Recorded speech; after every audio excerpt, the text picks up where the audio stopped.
Hi everyone, welcome back to this channel. I hope you guys are doing well. Today we are going to solve one of the famous LeetCode problems, spiral matrix. In this problem, we have one m into n matrix and we need to retrieve all the elements in spiral order. For example, for this matrix, we need to travel like this from this cell to this and again 2 to 3 and then 3 to 6 and this way all the way to 5. This problem can be solved in multiple ways, but we are going to solve it using one of the graph traversal technique DFS or depth first search. Generally, when we perform DFS on normal grid, we are allowed to move either in 4 direction or 8 direction. For example, suppose we have a cell, we can go to right side, we can go to down, we can go to left side, and we can go to up. Okay, I'll just name it. But here we need to traverse in one direction till we reach the boundary. For example, we start from here and we go only in the right direction, and from this cell only in the right direction. But from this cell, since we cannot go to the right direction, obviously it will go out of grid. So here we need to change the direction to downwards. Now interpret this with this 4 directional moves. For example, initially we only moved this direction, and when we no longer able to move in the right direction, we change the direction to down. Okay, from here again we'll be going down. Now from here 9, again we cannot go further down since it will go out of boundary, so we'll change the direction to left. So here we went in down direction till we can, then we had to change the direction to left side. Okay, so we have to circle those directions. In other words, we'll be going right direction till we can, then we'll be changing the direction to down, and then down to left, and then left to upside, and again upside to right. Okay, so we'll be going like this, and from here to here. Now from here we can go upside, okay, but we already visited that cell. We cannot go in the up direction, so we must have to go to the right direction. Now we need a way to find out whether we can move in the same direction or we need to change the direction. Okay, and we can do this either by maintaining a visited array, or we'll change the cell value to some other value to show that this cell is visited. Now let's jump over to the code. I'll be writing my solution in C++, but you can easily write in your own preferred programming languages. Okay, so that should not be an issue. First of all, I'll write the directions for movement. So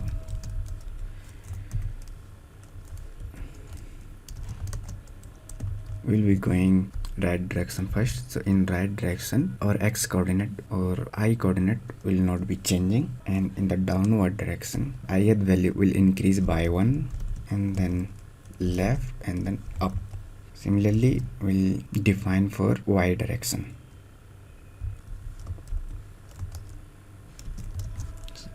It will be 1 0 minus 1 and then again 0. So our direction right, down, left, up.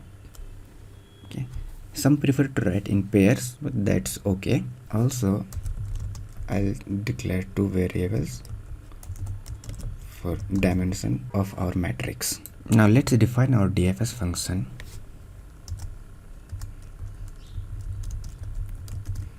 So in this we would be needing our cell position, our current cell position, that is I and j, and the direction. And the direction means we'll take direction as an integer, and if this value is 0, meaning we are moving in the right side.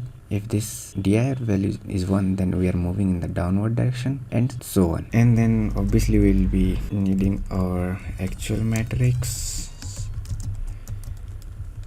and one more vector we need to store the matrix elements. Let's call it answer. Now, when should we stop traversing? When we visited all the matrix elements. And how can we identify that? We can easily identify the matrix contains m into m elements. So after visiting all the elements, the size of our answer vector will be exactly m into n. That will be our base condition. If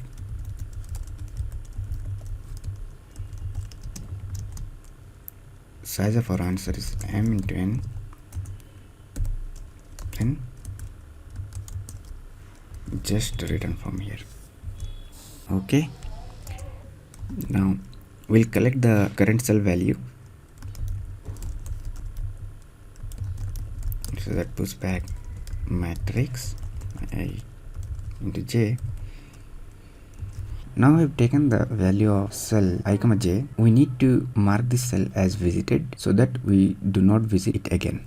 For that, we already discussed about either you can maintain a visited array or we can change the cell value to something else. If we see in the problem, our matrix cell value is ranging from -100 to 100. Okay, so we can mark it with something big like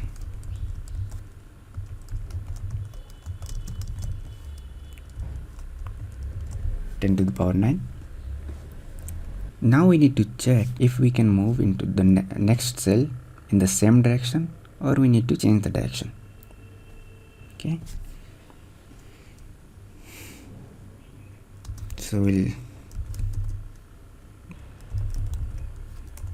change direction. Okay, so we'll be giving the position of the next cell dir, and same for the jth coordinate.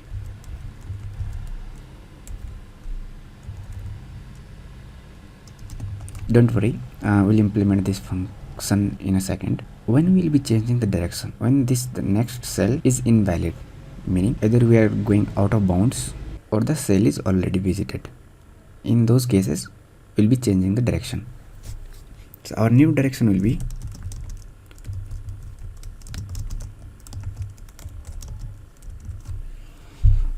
why we did it in this way, because suppose we are moving in the upward and now we need to change the direction, and so we'll be going in the right direction, but here the index will be 3. If we just add one more into the direction, it will go out of bounds, and that does not make any sense. So we need to modulo this with the length of this direction vector so that it will give us next correct direction, which is right in this case. Okay, and then we'll make the call for next cell, that will be DFS, and coordinate of our next cell will be I plus di comma dir and j dj comma dir, our direction, and then matrix vector, and then answer. Okay, now let's implement this change direction. This will be our boolean function, change direction, and we just need cell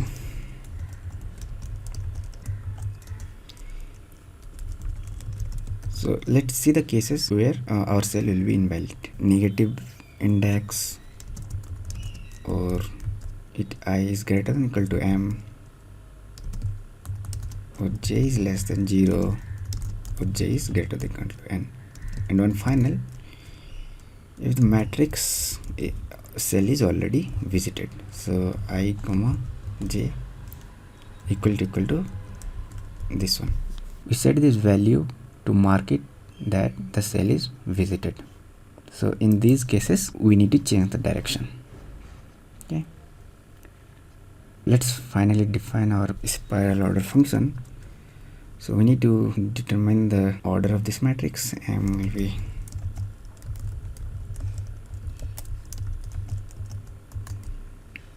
similarly in the cell number of columns will be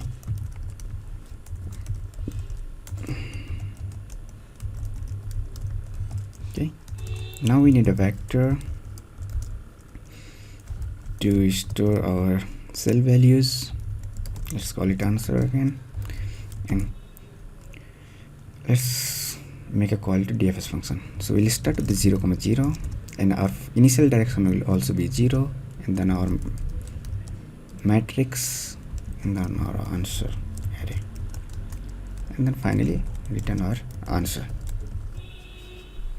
Let's run this code.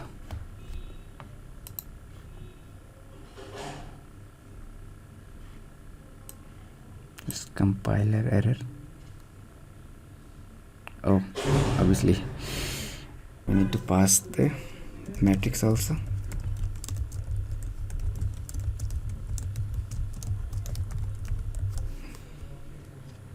So we'll just pass the matrix. Okay. Now let's run it again.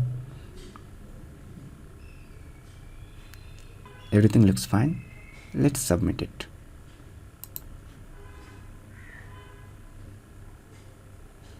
Our code did well. In the time complexity, since we are visiting every cell once, so our time complexity will be number of cell, that is m into m.